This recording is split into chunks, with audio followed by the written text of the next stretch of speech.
আজকে আমার ভিডিওর থাম্বনেল কি দেবো জানেন তো? জ্বলনের জাঁতা কল। জাঁতা কলে ঠিক ইঁদুরের মতো জ্বলন ফেঁসেছে। আমাদের বাড়িতে ছোট্ট একটা নেংটি ইঁদুর ঢুকেছে, বুঝলেন তো। তো কি করব বুঝতে পারছি না। র্যাটকিল দিলে তো প্রচণ্ড নোংরামো হয়। তো মানে এর আগে র্যাটকিল দিয়ে দেখেছি, সে কোথায় গিয়ে মরে পড়ে থাকে টের পাওয়া যায় না। তো তার থেকে ভালো হচ্ছে ওই জাঁতা কল। তো জাঁতা কলের আইডিয়াটা মাথায় আসতেই আমার জ্বলনের কথা মনে হচ্ছে। কেন? আমি আপনাদের একটা একটা করে পয়েন্ট তুলে এক্সপ্লেন করছি। একটা ভিডিও হয়েছিল মনে আছে, সেই পাতানো দিদি একটা ভিডিও করেছিল, ভার্চুয়ালি একটা লেটেন্ট থ্রেটনিং ছিল যে তোমার কাছে কল রেকর্ড আছে। কল রেকর্ড আছে মানে হচ্ছে ভার্চুয়ালি কন্টেন্ট আছে, তোমার কাছে কন্টেন্ট আছে, অথচ তুমি দাবিয়ে বসে আছো। আর আমরা এদিকে আকাশ কুসুম কল্পনা করছি ওই বাড়িতে ফোকলা আছে, তারপরে টিনা পাতে ডিম দেখালেও আমরা বলে দেবো কিন্তু যে ওই ডিমটা ফোকলাই খেয়েছে। টিনার পাতে এইটুকু খিচুড়ি, ডেফিনেটলি ওইটুকু খিচুড়ি সে খাবে না, কিন্তু পরোটা আছে তার সঙ্গে, সেটা সে খাবে। বোঝাই যাচ্ছে ওইটুকু খিচুড়ি মানুষ খেয়ে সারা রাত থাকতে পারে। যেখানে যদি দেখাতো যে হেভি সান্ধ্যকালীন রিফ্রেশমেন্ট হয়ে গেছে তাহলে আলাদা ব্যাপার। বৌদিকে পুরো খিচুড়ি দিয়েছে, কারণ বৌদি রুটি পরোটা একেবারেই খায় না, পছন্দ করে না। একটা ব্যাপার, আমরা অনেক কিছু পছন্দ করি না, যেমন আমি ভাত খেতে পছন্দ করি না কিন্তু খাই, কারণ বাঙালি কনস্টিটিউশন, আমার শরীরের মেটাবলিজম এফেক্টেড হয়ে যায় একবেলা ভাত না খেলে, অন্তত দুদিনে একবার ভাত না খেলে। কিন্তু এই মেয়েটাকে যবে থেকে ব্লগিংয়ে দেখছি, ও শ্বশুর বাড়িতেও তাই, ননদের বাড়িতেও তাই, কখনো খায় না, রুটি পাওয়াটাও খাই না। তো বৌদিকে দেবার পর পাতে এইটুকু নিজে একটু খিচুড়ি বেগুন ভাজা নিয়েছে।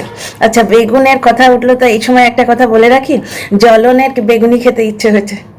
টিনা বেগুনি দেখিয়েছিল না, আহা, মানে ওর ব্লগটা মুখস্থ করে এবং নকল করে। আচ্ছা আচ্ছা, ফিরে আসি টপিকে। এবং এটা দেখে স্পষ্ট বোঝা যায় যে পরোটা করে রেখেছে, ওই খিচুড়িটুকু খেয়ে বাকি ডিমটা ও খিচুড়িটা বেগুন ভাজা দিয়ে খেয়ে বাকি ডিমটা ও পরোটা দিয়ে খাবে। কিন্তু ব্যাপারটা হচ্ছে গাল গল্প বুনে এদের এখন চলছে, সুতরাং গাল গল্প বুনতেই হবে যে না, ও পাতে ডিম নিয়েছে দেখালেও আমরা জানি ওটা ফোকলা এসেই খাবে। তো এইভাবে আমাদের দিন গুজারা হচ্ছে, অথচ তোমার কাছে কন্টেন্ট আছে, তুমি দাবিয়ে বসে আছো, তাহলে তো চলবে না। ভার্চুয়ালি কেসটা হচ্ছে কি, ওদের ফোনে কন্ট্যাক্ট আছে, এদের প্রত্যেকের মধ্যে হোয়াটসঅ্যাপ এবং ফোনে কন্ট্যাক্ট আছে, তাহলে ভিডিও কেন? ভিডিও মানে হচ্ছে জ্বলনের প্রচণ্ড ভয় হচ্ছে সোশ্যাল মিডিয়াতে বদনাম, কারণ ওই একটি অস্ত্রই ওর কাছে আছে। যেমন এখন বউয়ের, মানে যে বউয়ের সঙ্গে ডিভোর্স হচ্ছে, সেই বউয়ের পরকীয়ার পার্টনারকে বদনাম করতে এসছে। কি লাভ বলো তো? ধরো ও প্রমাণ করে দিল দর্শকদের সামনে, কারণ ওই কল রেকর্ডে এইটা প্রমাণিত হয়ে যাচ্ছে যে টিনা ঘর ছেড়ে যেতে চায়নি, টিনা শ্বশুর শাশুড়িকে ভালোবাসে, শ্বশুর বাড়িকে ভালোবাসে, কারণ সে বলছে আমায় ভালোবাসিস কিন্তু তার থেকে বেশি তুই শ্বশুর বাড়ির লোকজনদের ভালোবাসিস। সুতরাং থাম্বনেলে দিয়েছে ইমোশনাল ব্ল্যাকমেল করছে, প্রমাণিত হয়ে গেল যে ফোকলার ইমোশনাল ব্ল্যাকমেল করেছে। তাতে হলোটা কি? সে মানুষটা ইউটিউবে নেই, তার ইউটিউব চ্যানেল নেই, চ্যানেল থাকলে তো স্ট্রাইক খেত এতদিনে। ফোকলার পুরো অরিজিনাল ভয়েস সে বার করে দিয়েছে, তাহলে সে স্ট্রাইক খেত, বুঝতে পারছো তো। এইবার ব্যাপারটা হচ্ছে যে ইউটিউব চ্যানেল নেই, সে ইউটিউব থেকে রোজগার করে না, তাহলে তাকে যদি ইউটিউবে লাইন করা হয় কি লাভ? কি লাভ? এটা ভার্চুয়ালি ও ওর তরফে কন্টেন্ট ক্রিয়েটারদের কন্টেন্ট দিল, কারণ ও শাঁখের করাতে পড়েছে। বললাম না, জ্বলনের ঝাঁতাকল আমি অনেক দিন আগে থেকে বলছি যে এই যে মহিলাকে ও ডেকে এনেছে, কিস্তি মাসিকে, একে খাল কেটে কুমির আনার মতো করে ডেকে এনেছে, অ্যানাকোন্ডা এনেছে, একে আষ্টে পৃষ্ঠে জড়িয়ে ধরেছে। জ্বলন যখন ওর থেকে ফ্রি হতে চেয়েছিল, তখন ও আরেকজনকে এসে ঢুকিয়ে দিল, যার থেকে জ্বলনের ফ্রি হবার কোনো উপায় নেই। যেমন নাচাবে তেমনি নাচতে হবে, যত খুশি কেস দেয়াবে। এবার কেসের একটা হ্যাপা নেই গো, কেস করার জন্য তা পয়সা লাগে, প্লাস একটা হ্যাপা, নিজের সাধারণ জীবন তো অস্তব্যস্ত হয়। দৌড়ো, কোর্ট ফি দাও, উকিলের ফি দাও, দিনের পর দিন হিয়ারিং তুমি অ্যাটেন্ড করো, বুঝতে পারছো, এবং সেই হিয়ারিংয়ের জন্য প্ল্যানিং করো, মানে পুরো জীবনটা শুধু কেস লড়ার জন্যই বেরিয়ে যাবে, যেটা টিনার কাছেও কিন্তু তিতি বিরক্তি লাগছে, বুঝতে পারছো তো। তবে এইখানে আমি যখন সুযোগ পেলাম, মানে কথার বলতে বলতে যখন টপিকটা উঠলো, টিনাকে আমি একটা রিকোয়েস্ট করব। একটা মেয়ে একা ফ্ল্যাটে থাকে, দেখো মা আসছে, বৌদি আসছে, কোনোদিন হয়তো দাদা বৌদি এসে থাকবে, ঠাম্মি এলে হয়তো পার্মানেন্টলি ঠাম্মি রইল, কিন্তু মাঝে মাঝে একাধ দিন ওকে একা থাকতেই হবে যতদিন না ছেলে আসছে। তো এইভাবে ওপেনলি থ্রেট দেয়া, এক তো ওর হাজব্যান্ড বলছে, তবু সেটা মানা যায় যে হাজব্যান্ড একা গিয়ে দেখা করলো, সেটাও একরকম। তবে এ তো হাজব্যান্ডের মতন নয়, সেই জিনিস তো নয় যে হাজব্যান্ড ওয়াইফের মিটিং যদি হতো তাহলে তো মোস্ট ওয়েলকাম বলা যেত, সেই জিনিসটা তো হচ্ছে না। কিন্তু এই হাজব্যান্ডের নাম নিয়ে তার পাতানো দিদি বলছে আমরা দলবল নিয়ে যাব ওখানে, তার আগের দিন বললো চুলের মুঠি ধরে মারপিট করবো তার সঙ্গে। একটি মেয়ে ফ্ল্যাটে একা থাকে, এটা তো ভিডিও খুলে ওপেনলি থ্রেট দিচ্ছে। যদিও ব্যাপারগুলো ভার্বাল, এগুলো কোনোটাই কিছু হবে না, বুঝতে পারছো তো? ভার্বাল এইসব বলে দর্শকদের একটু মজা দিচ্ছে, কারণ ওর তরফে যে ধরনের দর্শক, বুঝতে পারছেন তো, যুক্তি বুদ্ধির ধার ধারে না, এই সমস্ত নোংরামো কথাবার্তা এবং এই ধরনের থ্রেট হম্বি তম্বি এইগুলি ওদের এন্টারটেনমেন্টের রসদ, এইগুলো ওরা শুনতে আসে, সুতরাং সেই জন্যে ওগুলো বলা হয়, এগুলো আর কিছু নয়, এগুলো সিরিয়াসলি নেবার কিছু নেই। কিন্তু তবু যেহেতু সোশ্যাল মিডিয়ায় এটা বলা হয়েছে, এটা ওপেন থ্রেট, টিনার কিন্তু লোকাল থানায় একবার জানিয়ে রাখা উচিত, একটা জিডি করে রাখা উচিত, কিন্তু এফআইআর যদি নাও করা যায় জিডি করে রাখা উচিত, টিনার লিগ্যাল টিমকে জানিয়ে রাখা উচিত। এবার লিগাল টিম যদি ফুৎকারে উড়িয়ে দেয় যে এসবে কিছু হবে না, তাহলে কিছু করার নেই, কিন্তু অনেক দর্শকদেরও এটা মতামত এবং আমারও এটা মতামত। তো ডিয়ার ফ্রেন্ডস, অনেক কথা বলবো, welcome back to my channel my world of words. আমি সৌমি, আমি আপনাদের সবাইকে আমার চ্যানেলে ওয়েলকাম করছি। তো জ্বলনের জাঁতাকল, তো একটি একটি করে পয়েন্ট তুলে তুলে আজকে বলবো, যার জন্য আজকাল আমি পয়েন্ট জট ডাউন করতে শুরু করেছি। যেমন ধরুন আগের দিনে একটি পয়েন্ট মিস হয়ে গেছে। আচ্ছা, জ্বলন সেদিন কি বললো যে টিনা ছেলের জন্য রূপোর আংটি কিনেছে, নিজের জন্য সোনার, কেন ছেলেটার জন্য কিছু করা গেল না? এটা কন্ট্রোভার্সি ক্রিয়েটাররা বার করেছিল এই পয়েন্টটা। কন্ট্রোভার্সি ক্রিয়েটারদের কাজই হচ্ছে খুঁজে খুঁজে পয়েন্ট বার করা, কন্টেন্ট করা, কিন্তু জ্বলন ও ব্লগার না কন্ট্রোভার্সি ক্রিয়েটার, আমার মাঝে মাঝে কনফিউজ লাগে। আর পুরুষ আর মানে ইয়ের মধ্যে, নারীর মধ্যে তফাৎটার মাঝে মাঝে ভুলে যায়, মানে কথাবার্তায় এই কি গো কুটনি মাসির মতো কথাবার্তা বলে, কুটনি মেশো। তো যাই হোক, টিনা তো ছেলেকে তবু রূপোর জিনিস দিয়েছে, ও মাকে কি দিল? City gold. হ্যাঁ গো, মার তো বয়স হয়ে গেছে না, কিছুদিন পরে উনি হয়তো কিছু মানে ওই গয়না টয়নার প্রতি ওনার কোনো আগ্রহই থাকবে না, ইচ্ছেও করবে না। 12 মাস পড়ার জন্য এই সময় মার একটা শাঁখাপলা বাঁধানো বা হালকা একটা সোনার চুড়ি বানিয়ে দেওয়া যায় না? এখনই বলবে যে না, সোনার চুড়ি বানিয়ে দিলে বাড়িতে ডাকাত পড়বে। একটা চুরির জন্য বাড়িতে কখনো ডাকাত পড়ে না। ডাকাত যখন পড়ে তারা ভালো করে খবর নিয়ে পড়ে, বুঝতে পারছো? অনেক দিন আগে শাশুড়ির গয়না চুরি হয়ে গেছিল, সেই ভিডিওটা কিন্তু প্রাইভেট হয়ে গেছে, যেটাতে টিনা বলেছিল যে শাশুড়ির সোনা কালেকশন দেখাতে পারবো না কারণ ডাকাতে নিয়ে চলে গেছে, বুঝতে পারছো? সেই ভিডিওটি প্রাইভেট হয়ে গেছে, কারণ এভরিথিং ইজ প্ল্যান্ড, এক সোচি সমঝি সাজিস হ্যায়। তো ওই ভিডিওটা প্রাইভেট হয়ে গেছে, তার মানেই বোঝা যাচ্ছে এটা একটা প্ল্যান দিয়ে টিনাকে বদনাম করার। তো টিনার বদনামের ঘোড়া পুরো ভরে গেছে, নতুন করে আর কিছু অ্যাড করার নেই। 12 লাখ টাকার গল্পটা ওই কোচির মাথা থেকে বেরিয়েছে, তো সুতরাং ওইরকম হাস্যকর গল্প ওর নিজের দর্শকেরাই বলছে যে তোমাদের বাড়িতে 12 লাখ টাকা ছিল, যদি ছিল তাহলে মেয়েটাকে ছাড়লে কেন, মানে প্রথম সন্তানকে তাড়ালে কেন? তো বুঝতেই পারছো, গল্প ধপে টেকে নি, পেটে একটু কালির জল না থাকলে না এরম ভূতের গল্পই বেরোয়। তো ব্যাপারটা হচ্ছে টিনা তো তবু রূপোর গয়না কিনে দিয়েছে, তুই তো মাকে কিনে দিলি রে, সিটি গোল্ড। ছি ছি ছি, 12 মাস পরে থাকার জন্যে সোনার জিনিস নাও হোক, সোনাতে সামান্য একটু খাদ মিশিয়ে, যেমন ব্রোঞ্জ মিশিয়ে বা একটু অন্য কোনো ধাতু মিশিয়ে মোটামুটি একটা সোনার মানে সোনার জল করা বা মিশেল কিছু একটা দিয়ে মাকে বানিয়ে দেওয়া যেত, তুই তো দিলি সিটি গোল্ড। তুই আবার টিনাকে খোঁটা দিতে আসিস যে ছেলের জন্য রূপোর জিনিস। ছেলের জন্য কত হবে, ও বারন্ত বাচ্চা, যে সাইজের রূপোর আংটি ও কিনেছে, কতদিন ও আদৌ টিনার কাছে যখন আসবে ওই আংটিটা ও আদৌ পড়তে পারবে কিনা সন্দেহ। ওটা ওর একটা মনের ইচ্ছে যে ওই ডিজাইনে ছেলের জন্য একটা রূপোর আংটি বানাবে, তার ক্ষমতা মতো বানিয়ে নিয়েছে, তবে সোনার জিনিস তৈরি হচ্ছে, সেটা কিন্তু সে ব্লগে বলেছে। ভাই এই লোকটা বলেছে 25,000-এর শপিং করেছি ব্লগে, আমরা মেনে নিয়েছি। লিভ ইনের পার্টনারকে বোন বলেছে, আমরা মেনে নিয়েছি। বলছে সে মেয়েটা চলে গেছে, আমরা মেনে নিয়েছি। আমরা যখন এর কথা মেনে নিচ্ছি তো টিনার কথাও মেনে নেবো। টিনা ব্লগে বলেছে যে আমি সোনার গয়না গড়াতে দিয়েছি, সুতরাং সোনার গয়না নিশ্চয়ই গড়াতে দিয়েছে। তাহলে নিজে মায়ের জন্য সিটি গোল্ডে গয়না কিনিস আর টিনাকে খোঁটা দিস রূপোর আংটি বলে, কি অদ্ভুত। আচ্ছা, পাতানো দিদি যেই ভিডিও খুলে থ্রেড দিল, এ সুর করে কল রেকর্ড ছাড়তে বাধ্য হলো। তাহলে জ্বলনের জাঁতা কলটা বুঝতে পারছো পুরো শাঁখের করাতে পড়েছে। ওর নিজের জীবন আর নিজের মর্জিতে চলে না, বড্ড বেশি টিনাকে কন্ট্রোল করতো না, ওই জন্যই বলে এই বিশ্ব সংসারে যে যেমন কর্ম করে সে তেমন ফল তার পায়, বুঝতে পারছো তো? ঠিক তেমনি ফলই পাবে ও। এখন ওর জীবনটা কিন্তু আউট অফ কন্ট্রোল হয়ে গেছে, ওর হাতে আর নেই। আচ্ছা, ক্লিক বেটের কথায় আসছি। ক্লিক বেট দিল যে বিয়ের কেনাকাটা সেরে নিলাম, লোকে দৌড়লো। কালকেই আমি ভিডিও করে বলেছি, কিন্তু অনেকগুলো পয়েন্ট কালকে অনেকগুলো পয়েন্ট ইনক্লুড করেছি বলে এই পয়েন্টটা হয়তো হাইলাইট করতে পারেনি। একটা জিনিস দেখো, এর আগেও একটা ক্লিক বেট দিয়েছিল সেই বারোয়ারি জন্মদিনের পর, এরা আবার টিনাকে খোঁটা দেয়, এরা আবার লাইভ করে বলতে বসে যে কন্ট্রোভার্সির জন্য টিনার চ্যানেল চলছে। একটা জিনিস দেখো, সেই বারোয়ারি জন্মদিনের পর ক্লিক বেট দিয়ে ভিডিও করেছিল যে পিসির সঙ্গে কথা বলে বাচ্চা খুব খুশি, টিনার ছেলে খুব খুশি। আমরা সবাই দৌড়েছিলাম ইনক্লুডিং মি, যে ওর ভিডিও দেখতে একদমই অপছন্দ করে। মানে আমি যদি ওর সম্বন্ধে এদিক ওদিকের ভিডিও থেকে পেয়ে যাই না, তাহলে ওর ভিডিওটা খুলে অবধি দেখি না, বুঝতে পারছো? কিন্তু যখন কন্টেন্ট করতে হয় তখন একটুখানি ওই মন কি বাতটা শুনতে যেতে হয়। তো যাই হোক, আমরা সবাই দৌড়ালাম ভিউজ দিলাম, গিয়ে ভিউজের জন্য ক্লিক ব্যাট খেললাম, গিয়ে দেখলাম কোন ইউটিউবারকে পিসি বলতে শিখিয়েছে, কোন একটা ইউটিউবারের ফোন এসছে, কিন্তু আমরা সবাই ভেবেছিলাম সৌমালি। ঠিক সেই রকম বিয়ের কানাকাটা সেরে নিলাম। আগের দিন লিভিনের পার্টনার দেখিয়েছে, ইচ্ছে করে সেই ফ্লোরাল প্যান্টটা মনে আছে, দর্শক বন্ধুরা খেললিয়ে উড়িয়েছে যে দারুণ জাতাকলে পড়েছে জ্বলন দিদি। আমি এর পরের ভিডিওটা না দর্শকদের কমেন্ট নিয়ে করব, কি দারুণ দারুণ কমেন্ট এসছে আমার কমেন্ট বক্সে, আহা। আর সবাই ডিটেলে আমার ইনফরমেশন দিচ্ছে, সবাই ডিটেলে লিখেছে, ওগুলো পড়না তো বানতা হয়। এক একটা কমেন্ট এত বড় বড় না, পড়তে খুব ভালো লাগবে, আমি পরে ভিডিও আসছি। আচ্ছা, ব্যাপারটা হচ্ছে দর্শকরা খেলি করছে যে জাঁতা কলে পড়েছে কিরকম, দেখো ওই ফ্লোরাল প্যান্টটা রেখে দিয়েছে কন্ট্রোভার্সির জন্য। এবার যদি ও স্বীকার করে যে মেয়ে আছে বাড়িতে তাহলে ফাঁসবে যে লিভ-ইন করছো গ্রামের মধ্যে বসে, আর যদি স্বীকার না করে যে মেয়ে নেই বাড়িতে, তাহলে লোকে কি বলবে যে তুই এরকম ফ্লোরাল প্যান্ট পরিস মেয়েদের মতো ফুলফুল আঁকা। এটা নাইটি মেলতে আমরা দেখেছি, পাশে একটা মেয়েদের ড্যাশও দেখেছি, অন্তর্বাস দেখেছি আমরা, বুঝতে পারছো। এগুলো রাখা হচ্ছে কন্ট্রোভার্সির জন্য, ভেবেছিল ভিউ কামাবে। এর প্ল্যানটা কি ছিল জানো, যে গাছেরও খাবে তলারও কুড়োবে, মজও করবে, আবার কন্ট্রোভার্সি দিয়ে ভিউজও নেবে। যেমন ফোকলা কন্ট্রোভার্সি টিনার ভিউজকে আপ করে দিচ্ছে, কারণ ফোকলা ও বাড়ির ধারে কাছে নেই, সে যেতে পারে না।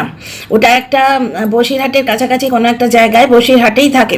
কারণ টিনা একটা জায়গায় বললো বসিরহাটে এত কারেন্ট যায়, টিনার অ্যাড্রেস অনেকেই জানে, সুতরাং এটা ভেবো না আমি অ্যাড্রেস রিভিল করে দিচ্ছি, আর বসিরহাট একটুখানি জায়গা না।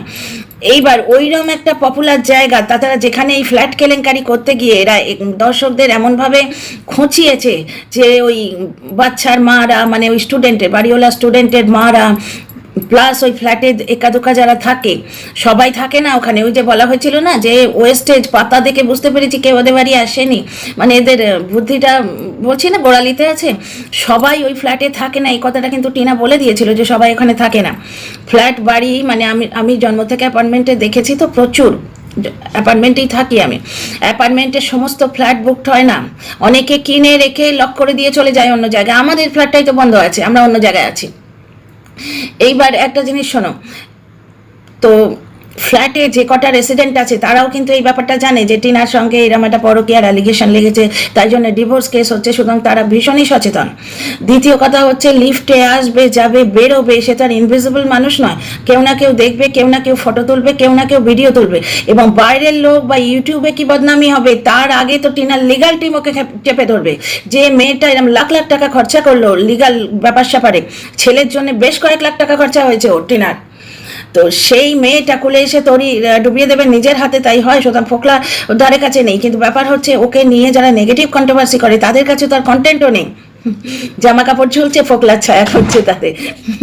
পাশ দিয়ে বাইকের আওয়াজ পেয়েছে, নিশ্চয়ই ফোকলা কথা বলছে টিনার সাথে, ওই জন্যই তো টিনা মেহেন্দি লাগাচ্ছে হাতে।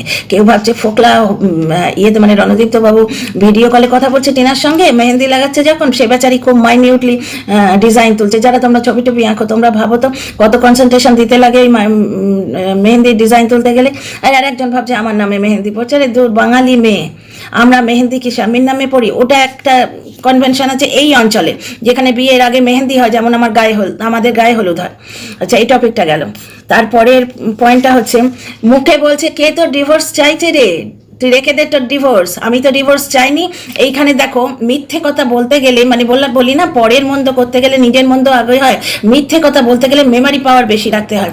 যেখানে বললো ডিভোর্স তো আমি চাইনি, ডিভোর্স ওই চেয়েছে, ওর উকিল কতবার আমাকে ফোন করেছে, তাহলে দেখছো টিনা কিন্তু ক্লিন ডিভোর্স দিতে চেয়েছিল।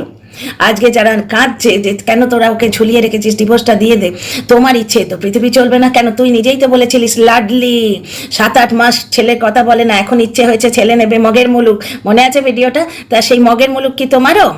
তুমি এক সময় বললে আমার বউকে আমি ডিভোর্স দেবো না, রক্ষিতা করে রাখবো, দর্শকদের সঙ্গে তালে তাল দিলে, এখন মনে হয়েছে ডিভোর্সটি চাই। এখন মেয়ে সাপ্লাই আসছে, প্রচুর মেয়ে এখন বিবাহযোগ্যা, সবাই নাকি তোমার গলায় বরমালা দেবে বলে লাইনে দাঁড়িয়ে আছে, সুতরাং এখন ডিভোর্স চাই, মুখ মুছে শতা হবো, তাই তো? তাহলে মগের মুলুক। তো আরেকটা কথা, ডিভোর্স চাই না অথচ ধমকি দিচ্ছে আমার জীবনটা নষ্ট হয়ে যাচ্ছে, তার বেলায় তোমার তো ডিভোর্স চাই না, তাহলে তোমার জীবনটা কিসে নষ্ট হয়ে যাচ্ছে? দিব্যি দর্শকদের পয়সায় গয়া কাশী বৃন্দাবন ঘুরে বেড়াচ্ছ, অবশ্যই এই তীর্থ যায় না, এই ভগবান অতটা বিশ্বাস করে বলে মনে হয় না। এই বুড়ো বয়সে বাবা মাকে তীর্থতেই তো নিয়ে যাওয়া উচিত, যেমন টিনা গেছিল। টিনা দেখো 24 বছর বয়সে মোটামুটি সমস্ত বড় বড় তীর্থস্থান দেখে এলো, বোধি গয়া বলো, অযোধ্যা বলো, বাবার মাথায় জল ঢালো। আর এই কোথায় গেল? পুরী। কোথায় গেল আবার? মায়াপুর। বাড়ির লোকেদেরও একবার মনে হয় না যে আমার ছেলের কাছে এখন পয়সা আছে, তাদের বলি যে বাবা একটু কাশিতে করিয়ে নিয়ে আয় আমার থেকে। গাড়ির মধ্যে রোদ চশমা পরে, তার নামই হচ্ছে সানগ্লাস, যেখানে সান নেই সেখানে কেউ পড়ে না, কিন্তু ওই যে বলে আকেলে পেয়েছে ঘটি জল খেয়ে লুটোপুটি, গাড়ির মধ্যে সানগ্লাস এঁটে দীঘা বেড়াতে গেল। এই বয়সে লোকে কি বলে যে বাবা আমাকে একটু কাশি টাশিগুলো ঘুরিয়ে নিয়ে আয়, একটু বৃন্দাবন গয়া কাশি বৃন্দাবন ঘুরিয়ে নিয়ে আয়। তো বাবা তুমি তো বেশি মজ মস্তিতে আছো, তাহলে তোমার ডিভোর্স দিচ্ছে না বলে তোমার প্রবলেমটা কি? কারণ তুমি তো বলেইছো আমার ডিভোর্স চাই না। ডিভোর্স চাই না বলছে একদিকে, অথচ বলছে আমার জীবনটা নষ্ট করে দিল। যার ডিভোর্স চাই না তার জীবনটা কিসে নষ্ট হয়েছে? বরঞ্চ এই টিনার পরকিয়া বেচেই তো এই বাড়ি গাড়ি, টিনার পরকিয়া বেচেই বাড়ি গাড়ি, কারণ ওই গাড়ি কিনতে গিয়ে জমি বন্ধক দিতে হয়েছিল, টিনা ব্লগিং করে জমি ছাড়িয়ে দিয়েছিল। এই তো অবস্থা, হাঁড়ির মধ্যে ভাত দেখে খেতে হতো, নিজেই বলেছে। তাহলে এখন প্রবলেমটা কি? টিনাকে বেচে তো বহু পয়সা হয়েছে, এখন তো টিনার বয়ফ্রেন্ডকে বেচতে এসছে, এক্স বয়ফ্রেন্ডকে। যাই হোক, মানে অদ্ভুত কথাবার্তা বলছে যে আমি ডিভোর্স চাই না, অথচ আমার জীবনটা নষ্ট করে দিচ্ছিস, আমি কি কিছু করব না? কি করতে বাকি রেখেছো? অ্যাকচুয়ালি এ ভেবেছিল দোধারি তলোয়ার চালাবে, বুঝতে পারছো তো? দুদিকে মজা লুটবে, লিভ ইন করবে, মজ মস্তি করবে বাড়িতে বাবা মার সামনে, বুঝতে পারছো? টিনার বাবা মাকে বদনাম করে, টিনার বাবা মাকে নির্লজ্জ বলে। কালকে কচি খুব চাচাচ্ছিল নির্লজ্জ নির্লজ্জ, হিংসে। টিনার বাবা মা ব্লগিং করছে তো তাই হিংসে, যে যদি দুটো পয়সা আর্ন করে ওখান থেকে। এবার ব্যাপারটা হচ্ছে যে বাবা মার সামনে লিভ ইন করতে গেছিল, ও অবশ্য বোন বলেছে, একা ঢ্যাং ঢ্যাং করে বোন এসেছিল বিয়ের আগে ওর বাড়িতে থাকতে, বুঝতে পারছো? যেখানে একটি ডিভোর্স হচ্ছে, এরকম একটি মধ্যবয়সী পুরুষ আছে। যাই হোক, বোনই না হয় এসেছিল। তো ও ভেবেছিল এদিকে বাড়িতে মেয়ে পুষে রাখবে, আর মেয়েগুলো জামা টামা মাঝে মাঝে ইচ্ছা করে আউট করে দেবে। যেরকম ফোকলা কন্ট্রোভার্সি টিনার ভিউকে আপ করে দিয়েছে, তেমনি এই লিভ ইন কন্ট্রোভার্সি এর ভিউকে আপ করে দেবে। কিন্তু সেখানেও পড়লো শাঁখের করাতে, থাকে অজপাড়া গায়ে লিভ ইন অ্যালাউড। তোমাদের বলো, তোমরাই বলো না। এইটার জন্য তো কোনো ছিছি আইডি বাহিনীর দরকার হয় না, স্বাভাবিক বুদ্ধিতেই ধুয়ে ধুয়ে চার করা যায়। গ্রামের মানুষ আপত্তি করবে না, এবং তাদের আপত্তি না শুনলে তারা দুটো জিনিস করতে পারে, এক পঞ্চায়েতে যেতে পারে, পঞ্চায়েত বসাতে পারে, আর এক পুলিশের কাছে যেতে পারে। পুলিশ সাধারণ মানুষের কথা মানে খুব বালকে যদি আসে, মানে মব যদি আসে, গ্রাম মানে একজন গ্রামের লোক গেলে কিন্তু বাকি 10 জন গ্রামের লোক সাপোর্ট করে, গ্রামে বিশাল ইউনিটি। সুতরাং গ্রামের মুখিয়া যে সরপঞ্চ, যে সে যদি পুলিশের কাছে যায় পুলিশ অ্যাকশন নেবেই। সুতরাং সেই জিনিসটি হলো না, মেয়েটিকে পত্রপাঠ বিদায় করতে হলো। সে বেচারি শাঁখের করার, না কন্ট্রোভার্সি পেলো না মজমস্তি পেলো। আমি সব থেকে বুঝতে পারছি না, ডিভোর্স তো চাই না, তাহলে জীবনটা নষ্ট হলো কিসে? আচ্ছা, 2 নম্বর কথা, ক্লিক বেট খেললো। তোমরা বলো তো, ওর ওই যে বিয়ে কেনাকাটা সেরে নিলাম শুনে দর্শকরা কি ভাববে না যে জ্বলনের বিয়ে ঠিক হয়েছে, তার জন্য কেনাকাটা ঠিক করতে গেছে, আর বলে দৌড়বে, কারণ কন্ট্রোভার্সি খেকো দর্শকরাই ওকে দেখে, খুব আনন্দ করে দৌড়বে। আচ্ছা, জ্বলনের বিয়ে ঠিক হয়ে গেছে, কারণ বিয়ের কেনাকাটা করছে, এইবার গামলার ফেটে যাবে, মানে এইবার টিনা একবারে মাথা চাপড়ে মারা যাবে। একজন আবার ইয়ে দিয়েছে, তুই যতই কি বললো, তুই যতই শিবের মাথায় জল ঢাল, নাকি একটা বললো, ওর বিয়ে তুই আটকাতে পারবি না, জ্বলনের বিয়ে তুই আটকাতে পারবি না। টিনার কি এসে যায় বলো তো? জ্বলন বিয়ে করলো না করলো, 10টা করলো কি 5টা করলো, কি এসে যায়? ওই জাঁতাকলটা থেকে মুক্ত হয়ে গেছে, নিজের মতো খুশি মতো থাকতে পারছে। ও কি এসে যায়? ও শুধু ছেলে চাই। জ্বলনের সঙ্গে একটি সামান্য যোগসূত্র ও ছেলে চাই, ছেলেটা পেয়ে গেলেই ও ডিভোর্স দিয়ে দেবে। আচ্ছা, ক্লিক বেট দিল বিয়ের দুরকম অর্থ হতে পারে। এক হচ্ছে বোনের বিয়ের জন্য জামা কাপড় কিনছে, সেটাও আমার মতো লোকেরা যাবে হার কিপটে বোনের বিয়ের জন্য জামা কাপড় কিনছে। কি কিনলো দেখি? হয়তো গামছা দিচ্ছে বা একটা রুমাল দিচ্ছে, শাড়ি কিনেছে, ওমা কি শাড়ি, চলো দেখি। মোটামুটি ক্লিক বেট খেলা হলো। অথচ লাস্টে কি বললো? বিয়ের অনুষ্ঠান কিনা সে আদৌ জানেই না। মা জানে, আমি জানি না, অন্নপ্রাশন বা জন্মদিন বা বিয়ে বলে দিল বিয়ের কেনাকাটা সেরে নিলাম, অথচ সে জানে না বিয়ের অনুষ্ঠান কিনা। তাহলে কিভাবে দর্শক ঠকাচ্ছে লোকটা, তোমরা দেখতে পাচ্ছ কি? যে জানে না বিয়ের অনুষ্ঠান কিনা, সে কি করে বলে যে বিয়ের কেনাকাটা সেরে নিলাম? আর 2টো শাড়ি কিনেছে, ক্যাটক্যাটে নীল কালারের একটা প্লেন শাড়ি, আর একটা কিরকম। যখন দেবে তবে মানবো ভাই। যে বাড়িতে চকলেট নিজেও খায় না, ছেলেকেও খেতে দেয় না, চকলেটগুলো পচিয়ে দেয়, তবু কিপটেমির চোটে চকলেটগুলো খায় না বা খেতে দেয় না বাচ্চাটাকে। বাচ্চাটা হাতে চাঁদ পেতো যদি ওই চকলেট দিল না, বাঁচিয়ে রেখেছে, গেল পচে, যেরকম জীবনটা পচেছে। খেলতে গেছিল, ক্লিক বেটের মতো গল্প বানাতে গেছিল ভিউজের জন্য। যে ভিউজের জন্য বউ হারালো, সেই ভিউজই এখন টাইটাই ফিউজ। ব্যাপারটা হচ্ছে কি, যে টিনার মানে পরকীয়ার পার্টনারকে ও মেলাইন করতে এসছে ইউটিউবে। দেখো, ফোকলা ইমোশনাল ব্ল্যাকমেল করছে, বেশ করছে। ফোকলা খুব খারাপ, সে তো তোরা কি সব নাম দিয়েছিস, মাছের নামে তার নাম দিয়েছিস। তো কি হচ্ছে, কি ক্ষতি তার করে নিচ্ছিস? ইউটিউব থেকে সে তো আর্নিং করছে না, তো তার ভাবমূর্তি মেলাইন করে হবে কি? টিনা বেগুনি খেয়েছে, অথচ তাকে বেগুনি খেতে হবে, বা তাকে ভিডিওতে অন্তত বেগুনির কথা বলতে হবে। টিনা ঘর সাজাচ্ছে, ঘর সাজানোর জিনিস কিনতে গেলাম, কিন্তু কিপটে তো, ভাত থেকে পয়সা বেরোয় না, সুতরাং পছন্দ হলো না। তারপরে হচ্ছে যে টিনা তো তবু রূপোর আংটি দিয়েছে, ও দিল সিটি গোল্ড। বুঝতে পারছো মানসিক প্রসারতা এইখানেই বুঝতে পারো। টিনার মনটা যদি রাজপথ হয়, এর মনটা হচ্ছে কানাগলি। টেনা তো বাবাকে তবু ফোন কিনে দিয়েছে, এ ভাবতে পারে বাবা মাকে এরকম বড় গিফট দেওয়ার কথা? বাবার ইয়ে করায় না, বাবার জন্য বাবা মা বুড়ো হয়ে গেছে বলে সেটা বলে ইয়ে খেতে মানে ভিকটিম কার্ড খেলতে এলো যে আমার বাবা মা বয়স হয়ে গেছে, অথচ বাবার ইয়ে করায় না, ব্লাড টেস্ট করায় না। মায়ের বয়স হয়ে গেছে, মা আর আগের মতো খাটতে পারে না, তাহলে কি চাই তোর? তোর তো ডিভোর্স চাই না, তাহলে বউ আসবে না, তাহলে কি চাই? কাজের লোক রাখ, নাকি মা খাটতে পারে না এটা ভিকটিম কার্ডের জন্য রেখে দিয়েছিস? দর্শকরা তো অত বোকা নয়, দর্শকরা তো তোমাকেই বলবে ভাই কেমন ছেলে, বউ বেচে বেশ পয়সা তো কামিয়েছো, এটা কাজের লোক রাখতে পারো না? নাকি ধরে আছে যে বউ আনবো সে খেটে মরবে, তাও ডিভোর্স তো পাবে না ভাই। এটা তো আগে ভাবা উচিত ছিল, যখন টিনা ডিভোর্স চেয়েছিল। টিনা কিন্তু ক্যামেরা খুলে ডিভোর্স দে বলতে আসেনি। টিনা ভার্চুয়াল জগতে নোংরামো করে ভিউজ নিতে আসেনি। টিনার উকিল ডাইরেক্ট ওকে ফোন করেছিল। ঠিক এই জিনিসটি সংসার যদি জুড়তে চাইতো, ও যদি টিনাকে সেকেন্ড চান্স দিতে চাইতো ছেলের জন্য, ওর করা উচিত ছিল, ডিরেক্ট ফোন করা উচিত ছিল। আজকে বলছে না টিনার ফ্ল্যাটে পৌঁছে যাব, টিনার কিন্তু এফআইআর বা জিডি যেটা বানতা হয় আমি জানি না, উকিলকে জিজ্ঞেস করে ওর কিন্তু করে রাখা উচিত। এই জিনিসটাকে ইগনোর করা উচিত নয়। ব্যাপারটা হচ্ছে করবে না তো কিছু, এগুলো ফালতু ধমকি বা মানে ওই ভিউজ কামানো আর কি, ভিউজ কামানোর প্যাঁতারা। কিন্তু একটি মেয়ে ফ্ল্যাটে যখন একা থাকে এগুলো করে রাখা উচিত। ভার্বাল থ্রেট, এটা ভার্বাল থ্রেট। টিনা যদি অ্যাকশন না হয়, প্রচণ্ড অ্যাকশন না নেয়, এরা কিন্তু প্রচণ্ড বাড়াবাড়ি করবে। তো আজকের ভিডিওতে এইটুকুই পয়েন্টগুলো এক একটা করে আমি তুলে ধরলাম। এর মাথায় এর পরে যদি আমার মাথায় কোনো পয়েন্ট আসে, নেক্সট ভিডিওতে আসছি।